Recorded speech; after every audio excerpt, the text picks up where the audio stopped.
আমার নিজের ছেলের সাথে আমি কিভাবে কাজ করলাম সেই ঘটনাটি আজকে তোমাদের সাথে শেয়ার করব। আমি গ্যারান্টি দিয়ে বলতে পারি আজকের ঘটনাটা শুনলে তোমাদের পানি বের হয়ে যাবে। তো ঘটনাটি শুরু করার আগে তোমাদের কাছে আমার একটাই অনুরোধ, তোমরা যারা এখনও আমার চ্যানেলটি সাবস্ক্রাইব করো নাই তারা এখনই ভিডিওতে একটা লাইক দিয়ে আমার চ্যানেলটি সাবস্ক্রাইব করুন। তাহলে চলো আর দেরি না করে ঘটনাটি শুরু করি। আমার নাম রিয়া সেন, আমার বয়স এখন 40 বছর। এই 40 বছর বয়সে আমি আমার যৌবন ধরে রেখেছি। আমার স্বামী একটা রোড অ্যাক্সিডেন্টে মারা গেছে। আমার একটা ছেলে আছে, তার নাম রাজ। রাজ একটা সরকারি চাকুরি করে, সে ঢাকা শহরে থাকে। আমার ছেলে মাঝে মাঝে ছুটিতে বাড়িতে আসে, এসে 2-3 দিন থেকে আবার চলে যায়। আমার ছেলে এখন বড় হয়েছে, আমাদের আর্থিক অবস্থা খুব খারাপ, আর তাছাড়া আমরা ভাড়া বাসায় থাকি, আর আমাদের একটাই রুম।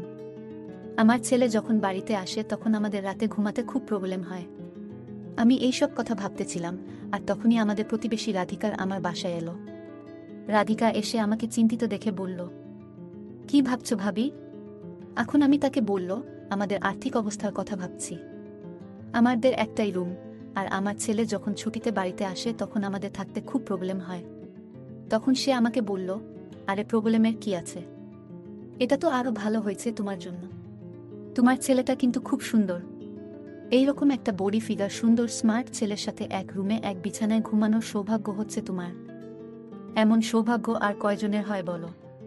তখন আমি তাকে বললাম, তুমি কথাটা খারাপ বলনি, কিন্তু আমার ছেলে তো এখন বড় হয়েছে, রাতে যদি কোনো দুর্ঘটনা ঘটে যায় তাহলে আমি আর মুখ দেখাবো কি করে বলো? তখন সে আমাকে বলল, আমার মাথায় একটা ভালো বুদ্ধি আছে। তুমি তো জানোই যে আমাদের টাকা পয়সার কোনো অভাব নাই, আর আমার অনামিকে দেখতে ও অনেক সুন্দরী। তার সাথে তোমার ছেলের বিয়ে দিলে তারা খুব ভালো থাকবে, আর তোমাদের ও কোনো প্রবলেম থাকবে না। তখন আমি ভেবে দেখলাম তাদের তো একটাই মেয়ে, আর তাছাড়া মেয়েটা ও অনেক ভালো। তার সাথে আমার ছেলের বিয়ে হলে তো তাদের সব সম্পত্তি আমার ছেলেরই হবে, তখন আমাদের আর কোনো অভাব থাকবে না। তখন আমি একটু লজ্জা পেয়ে বললাম, কই কিছু না তো, তুই খেতে আয়।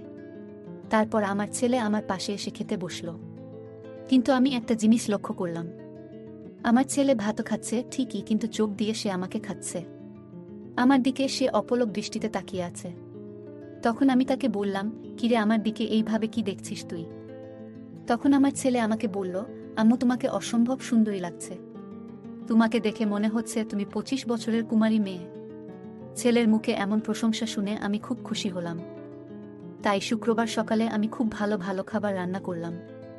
তারপর আমি গোছল করে একটা সুন্দর শাড়ি পরে ছেলের জন্য অধীর আগ্রহে অপেক্ষা করতে লাগলাম। তারপর প্রায় দুপুর 12টার দিকে আমার ছেলে এসে কলিং বেল বাজালো। আমি সাথে সাথে গিয়ে দরজাটা খুললাম। দরজা খুলতেই দেখি আমার ছেলে রাত চলে এসেছে। তাকে দেখে আমি খুব খুশি হলাম। তখন আমার ছেলে আমাকে জড়িয়ে ধরল, তখন আমি একটা অদ্ভুত সুখ অনুভব করলাম। তারপর আমি আমার ছেলেকে বললাম, দুপুর হয়ে গেছে, ব্যাগগুলো আমার কাছে দিয়ে তুই বাথরুমে গিয়ে গোসল করে আয়। গোসল করে আগে খাওয়া দাওয়া করে নে, তারপর আমরা গল্প করব। তখন ছেলে বলল, ঠিক বলিছে আম্মু, আমার খুব ক্ষুধা লেগেছে, আমি গোসল করে আসছি, তুমি তাড়াতাড়ি ভাত বাড়ো। তাই বলে ছেলে বাথরুমে চলে গেল গোসল করতে। তারপর সে গোসল করতে লাগলো, আর এদিকে আমি তার জন্য ভাত বেড়ে অপেক্ষা করতে লাগলাম। তারপর সে গোসল শেষ করে বাথরুম থেকে বের হলো। তখন তার পরনে ছিল একটা হাফ প্যান্ট। এই অবস্থায় তাকে দেখে আমি অবাক হয়ে এক নজরে তাকে দেখতে লাগলাম। তখন হঠাৎ আমার ছেলে আমাকে বলল, কি দেখছো আম্মু? তখন আমি একটু লজ্জা পেয়ে বললাম, কই কিছু না তো, তুই খেতে আয়। তারপর আমার ছেলে আমার পাশে এসে খেতে বসল। কিন্তু আমি একটা জিনিস লক্ষ্য করলাম, আমার ছেলে ভাত খাচ্ছে ঠিকই, কিন্তু চোখ দিয়ে সে আমাকে খাচ্ছে। আমার দিকে সে অপলক দৃষ্টিতে তাকিয়ে আছে।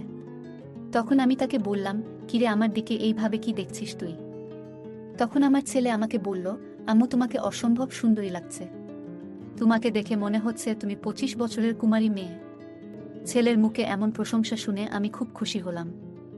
তখন আমি তাকে বললাম, হয়েছে, আর পাম দিতে হবে না, তুই এখন মন দিয়ে ভাত খা।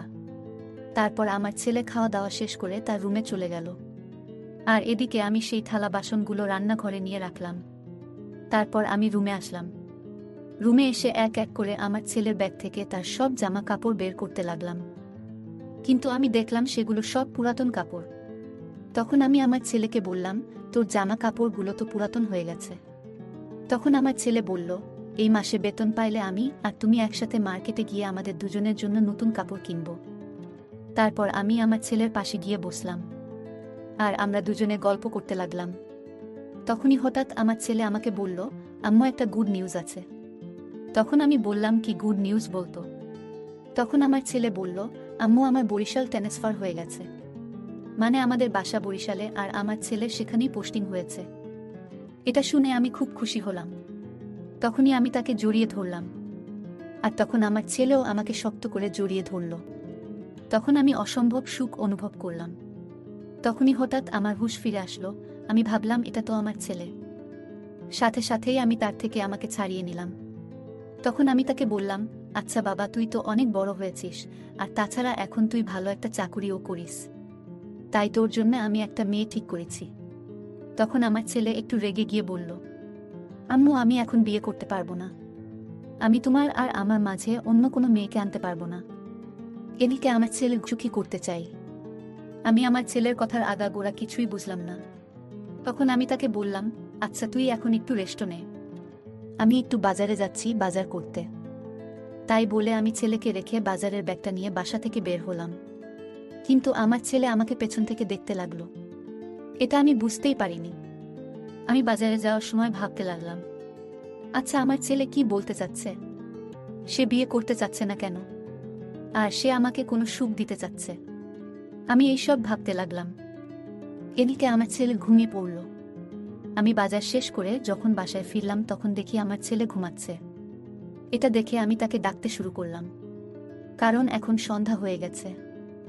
আমি ছেলেকে অনেক ডাকলাম কিন্তু সে আমার ডাকে কোনো সাড়া দিল না। তখন আমি তার গায়ে হাত দিয়ে ডাকতেই সে আমার হাতটা ধরে এক টান দিয়ে বিছানায় ফেলে দিল আর সাথে সাথে সে আমাকে শক্ত করে জড়িয়ে ধরল। তখন আমি বলতে শুরু করলাম, কি করছিস বাবা? আমি তোর মা। তখন আমি জোর করে তার থেকে নিজেকে ছাড়িয়ে নিলাম। তারপর তাকে বললাম, সন্ধ্যা হয়ে গেছে, এখন বিছানা থেকে ওঠ বাবা।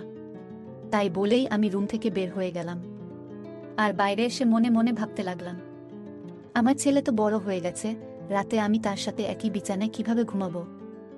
রাতে যখন আমি ঘুমিয়ে থাকবো তখন যদি কোনো দুর্ঘটনা ঘটে যায় তাহলে সকালে আমি ছেলের সামনে মুখ দেখাবো কি করে? বাইরে এসে আমি এই সব ভাবতে লাগলাম। আর ঠিক তখনই আমার ছেলে ও রুম থেকে বাইরে চলে এলো। তখন আমি একটা জিনিস লক্ষ্য করলাম, আমার ছেলে আমার দিকে অদ্ভুতভাবে কামনা দৃষ্টিতে তাকিয়ে আছে। আমি একটা মেয়ে হয়ে তার চাহনি খুব ভালোভাবেই বুঝতে পারলাম, কিন্তু আমি তাকে কিছুই বুঝতে দিলাম না। তারপর আমি সোজা রান্নাঘরে চলে গেলাম। তখন আমার ছেলেও আমার পিছে পিছে রান্নাঘরে গেল। তারপর সে আমার সামনে বসল। আমি তখন নিচু হয়ে তরকারি কুটতেছিলাম। হঠাৎই আমার বুকের উপর থেকে আমার শাড়ির আঁচলটা সরে গেল। সাথে সাথে আমার ছেলে সেই দিকে অপলক দৃষ্টিতে তাকিয়ে থাকল।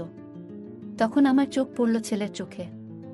আমি তখন একটু লজ্জা পেলাম আর ছেলেকে বললাম, কিরে এইভাবে কি দেখছিস?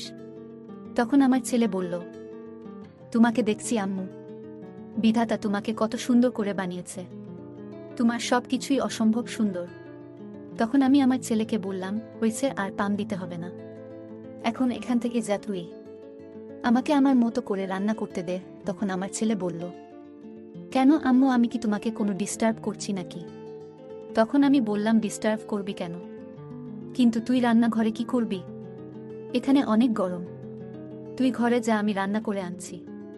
তখন আমার কথা মতো ছেলে তার রুমে চলে গেল। তারপর আমি রান্না করতে করতে ভাবতে লাগলাম, সারাদিন তো কোনোভাবে কেটে গেল, কিন্তু রাতও কিভাবে কাটাবো? আমার ছেলের চোখে তো কামনার ছাপ দেখতে পাচ্ছি। আমার কাছে তো মনে হয় রাতে আমরা এক বিছানায় ঘুমালে একটা দুর্ঘটনা ঘটবেই। এইসব ভাবতে ভাবতে আমি রান্না শেষ করলাম। তারপর ভাত বেড়ে আমার ছেলেকে খেতে ডাকলাম। তখন আমার ছেলে ও খেতে আসলো। তারপর আমরা দুইজনে একসাথে রাতের খাওয়া দাওয়া শেষ করলাম। খাওয়া দাওয়া শেষ করে আমার ছেলে রুমে চলে গেল আর আমি থালা বাসনগুলো নিয়ে রান্নাঘরে চলে গেলাম। তারপর সেগুলো পরিষ্কার করে রুমে আসলাম। তখন দেখি আমার ছেলে একটা লুঙ্গি পরে বিছানায় শুয়ে আছে। তার মাথার পাশে একটা বালিশ রাখা, মানে সে চাচ্ছে আমি তার পাশে শুই। তখন আমি সেই নিয়ে চলে আসতে যাব, তখন আমার ছেলে আমার হাতটা ধরে বলল, কোথায় যাচ্ছ আম্মু? তখন আমি বললাম, বাবা তুই এখানে ঘুমা, আর আমি রান্নাঘরে গিয়ে ঘুমাচ্ছি। তখন আমার ছেলে একটু রেগে গিয়ে বলল, রান্নাঘরে কেন যাবে? তুমি রান্নাঘরে গেলে আমিও সেখানে যাব। তখন আমি দেখলাম এটা তো মহা যন্ত্রণা। আবার ছেলে লুঙ্গি পরে আছে, আর আমি একটা শাড়ি পরে আছি। আমার পরনে শাড়ি আর সায়া, এদিকে ছেলের পরনে লুঙ্গি। তার মানে রাতে ঘুমের ঘরে যে কোনো দুর্ঘটনা ঘটতে পারে। এদিকে ছেলে ও বায়না করে বসে আছে তার সাথে একই বিছানায় ঘুমাতে হবে। তখন আমি নিরুপায় হয়ে আমার ছেলেকে বললাম, আচ্ছা ঠিক আছে, আমি তোর পাশে ঘুমাচ্ছি, কিন্তু তার আগে তোকে এই লুঙ্গি খুলে প্যান্ট পরতে হবে। তখন আমার ছেলে বলল, আম্মু আমি তো প্যান্ট পরে ঘুমাতে পারি না।